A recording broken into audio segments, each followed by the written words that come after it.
We are starting a brand new series today, and it's entitled, What I Want for Christmas. So what do you want for Christmas? Anybody? Good. Retirement package. Excellent. Somebody help this man out. Yeah. Excellent. Hey, so what do you want for Christmas? We are going to we're going to discuss that today. A 3-part series. Dave's going to kick it off with what I want for Christmas is my 2 front teeth. So we'll see what he has to say about that. You got a pair, don't you? Right there? Yeah, he's got his, so we'll have to flesh that one out. We went out to Sugar House with a camera, and we asked that question of people that are living in our neighborhoods. So what do you want for Christmas? Maybe your answer matches one of these.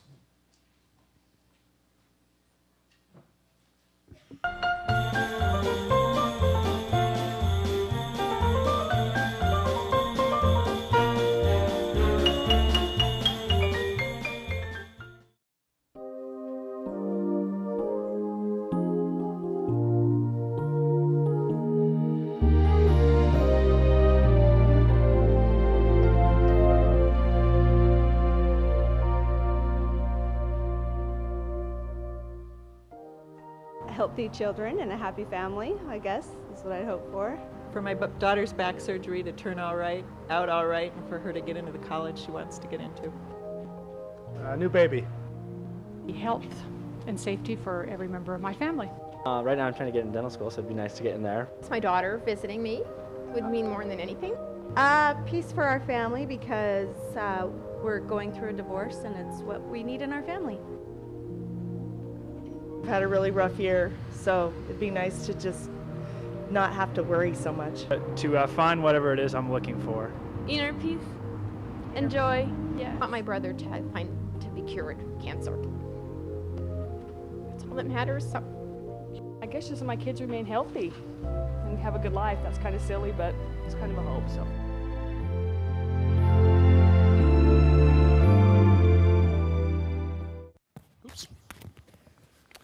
Well, if you guys know that song underneath that video, the grown-up Christmas wish, all those things that we wish we would have, and I love that video because it gives us a chance just to kind of think about the goofy things we might get on Sunday morning that we'd like to have for Christmas, but then just to stop and say, and I think this is what they did in the question there was, if you could ask God for anything for Christmas, what would you ask? Let's get to the deeper heart things, the stuff that people really are looking for in our lives, and that's what we're hoping to do this series.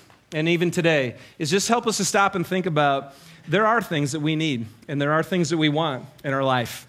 And so we make up Christmas lists, right? And that's kind of what I wanted. My challenge for us this morning, I'm just going to lay it out right now. Here's where we're going today. I'm going to challenge you and I to get to the point where we can ask for the things that we need and the things we want just like kids do. Can we ask like a kid does? And what's great is you're going to have a whole month to think about it because Christmas, during this whole month of December, you're going to see your kids doing that. So we called it my 2 front teeth, and the reason I called it that is because when you don't have your 2 front teeth, you're missing something. And when it comes time to Christmas, you want that filled in. And as we saw here on the video, all of us are missing something. There are some things in our life that we don't have, and that's what you ask for. You ask for the things that you don't have. So how about you? If you could crawl up on Santa's lap, right? If we could sit him up here and actually crawl up on God's lap and say, hey, God, this is what I don't have. And I think as Americans, many of the times, when we have needs or we have wants, we feel like there's something missing in our life. What we do is we just go get it ourselves. That's how we work. But then every once in a while, you realize there's something deeper that's missing. Not just the external things, and those things matter, but the internal things. And all of a sudden you realize, I don't have this. I don't have this ability to stop doing this behavior. Don't raise your hands. You guys got one of those, though? You got some things about your personality or just some behaviors that you're just stuck in and you can't change? Can't figure out your spouse? Can't do it. Can't seem to love them in a way that they respond to, and there's just tension in your relationships? And there's something missing. And you wish you could fill that in. Integrity. Some of you know, man, there's some integrity issues that you're spending your whole life and your energy covering up because for some reason you can't be the person that you want to be. You can't do the thing that you know is right, like self-control. Wouldn't it be great? I wish I just had some self-control. And I can't seem to figure that out. So my question is for this morning is, well, where are you going to go? Where are you going to go when your heart is sitting there saying, I've got some issues in here, some fears that paralyze me? I'm so selfish, and I know that, and I can't seem to change that. Where are you going to go? Or where are you going to go for your mate? Where are you going to go for that job? Where are you going to go if you need finances? And so here's the deal. Let's say you decide to go to God this Christmas. Say, God, here I am. Here's my needs. I want 2 front teeth. They're missing. There's something missing in my life. Let me ask you this. When you pray, because that's what we're talking about today, when you go to God, or you think about going to God, do you ever have some of these thoughts? One of the first thoughts I think many of us have is, I can't go to God, man. I am so not worthy. Anybody, raise your hand. You ever feel that way? I am just so not worthy to go to God. I know what I'm doing. I know what I'm living. So you don't do it. Or maybe you think about praying to God and asking Him for things and you go, but I don't know how to do it.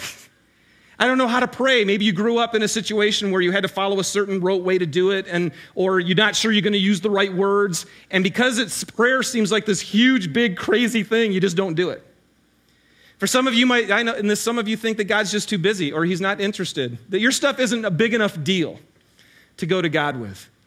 And I'm telling you guys, that's why we need to ask like a kid. Do you think your kids go through all that kind of stuff when they're thinking about asking you for Dora's Castle? Are they going, I just don't know if Mom and Dad... No, man, they just go for it. They just ask you. And I want to take you to a place right here in a couple of scriptures to help you to understand that we need to act like children. The first one is Matthew 18:3. And Jesus says this. He says, I tell you the truth. I always love it when he starts that. Guys, get this? I'm telling you the truth. Unless you change and become like little children, you will never enter the kingdom of heaven.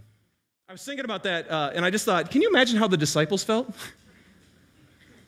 Hanging around Jesus and going, and actually that's where I want to take you today. I'm going to take you to a place where they see him praying. And then they ask him, they say, you know what, Jesus, would you teach us to pray? It's right here. It's in Luke chapter 11. If you have your Bibles with you today, we're going to do most all the teaching today from Luke chapter 11. Starting with verse 1, it says this. One day Jesus was praying in a certain place, and when he finished, one of the disciples said to him, Lord, teach us to pray, just as John taught his disciples. And I think, I just tried to picture that moment. And I'm telling you, there's no way. I mean, if Jesus Christ was alive today and we were watching him pray, I know we would say that. Holy smokes, I don't pray like that. I don't connect with God that way. Would you teach me how to pray? But here's what's interesting. What do they say actually? They say, teach us to pray as John taught his disciples to pray. Your need, think about what's missing in your life. Whether it's external or in your own heart, what's missing? Who are you going to with that issue? Do you believe that your God is the one that you can go to, and are you boldly going to him? And it was just not right. It just wasn't good. So I'm 33 years old. I'm sitting down in my morning just having time with God, and I read this passage. And all of a sudden, I feel like, when I read that passage, I feel like what God said to me was, David, when are you going to start believing, like this guy in the story, that I'm the one? I'm the one who's going to supply your need. So that's a whole other message. But this was so weird because here's what happened is I finally started praying and saying, you know what, God? You're right. I'm sorry. I've been trying to make my own life happen and meet my own needs by myself. And in that moment, I decided to change. And instead, I decided to start asking him, my friend. Because I started to believe, again, you're the one who can supply my need, not me. You know what happens when you do that, you guys? It doesn't magically give you whatever you want. What happened was my heart got surrendered to God. And I started living like he wanted me to live instead of living my way. And yes, for me, about, 8 months later, I met Susie. And I can't even tell you what, someday I should, about what those 8 months were like, about him getting my heart ready for the woman that he had for me.